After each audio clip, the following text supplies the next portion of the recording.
Concern about radiation certainly not limited to Japan. China also testing food products and as well has suspended approving new nuclear projects. But when it comes down to it, China is still relying heavily on nuclear power as part of its future energy strategy. Here with more on how that could change is Don Straszheim. He is head of China research at the International Strategy and Investment Group and joins us from our studio in LA. Don, thanks for joining us. When we look at the Japan nuclear crisis and China's knee-jerk reaction to suspend approvals, along with other countries, of course, does the nuclear crisis lead to any kind of higher up rethinking of how to pursue energy in China?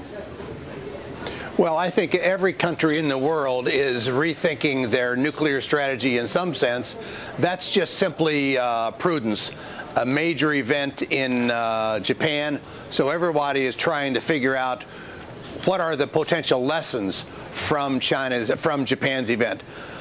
China uses very little nuclear now, but it is the centerpiece of their energy growth in the future. And in that sense, it's extraordinarily important that they get it right and they get it done safely. Yeah, China wants to get 15% of its energy from non-fossil fuels by the year 2020. How does this nuclear disaster in Japan perhaps change that timeline? Well, I don't think it will. I think China, so they have said they put all of these existing projects on hold. I think that will be a 3 months, 6 months, maybe 1 year review. But then I think they will go ahead because I believe they are confident that they can build these plants in a safe fashion. They will push ahead also with other alternatives, with hydro, but most important with wind and with solar. That's where they will get the core of that 15% that is going to be non-fossil fuel.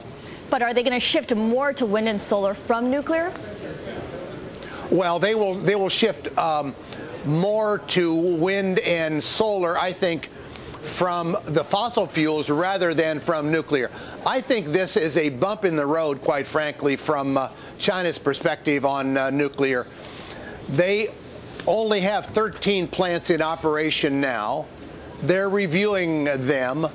None seem to me to be especially vulnerable to a seismic event like was the case in Japan.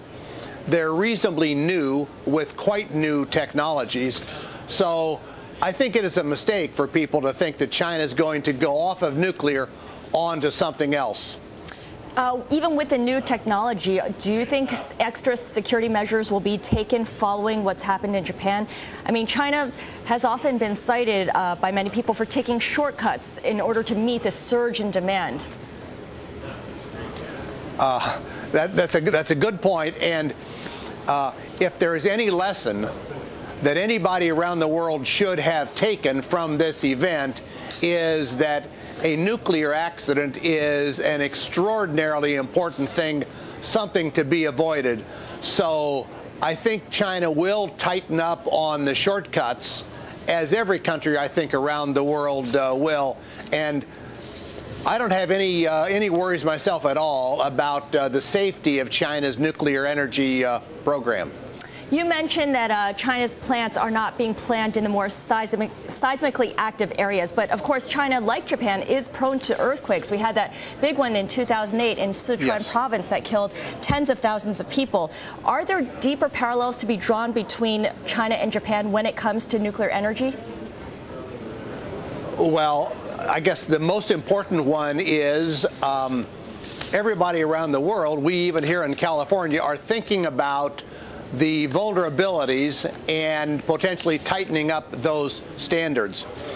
There are not many tectonic plates that intersect in China, which, in contrast to what happened just out in the Sea of Japan here a week or 10 days ago.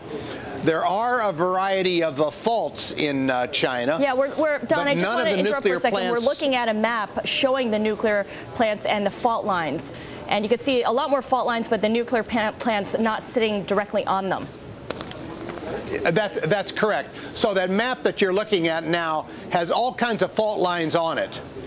But they are small faults. They are not tectonic plate intersections, which is what caused the 9.0 earthquake in Japan. And it is in China's best interest not to put a plant someplace where it is at risk to earthquakes. Right. Well, you can make the argument for that to be the case in Japan, but they did do that anyway. I wonder, and this might be a moot point, is there popular support for nuclear energy in China? Does that even matter? Well, I think there is popular support for nuclear energy in China. It does matter, perhaps not as much as it does in a democracy like ours, but the officialdom, Beijing officialdom, wants to do things that have popular support, and China has a terrible air pollution problem, which nuclear helps to resolve, and China has a very heavy dependence on imported oil from insecure places, which China wants to resolve. Nuclear helps on both scores. That's why it has popular support and official support as well. All right. Thank you for putting that into context for us. We've been speaking with Don Straszheim, head of China research at the International Strategy and Investment Group. He was joining us from LA.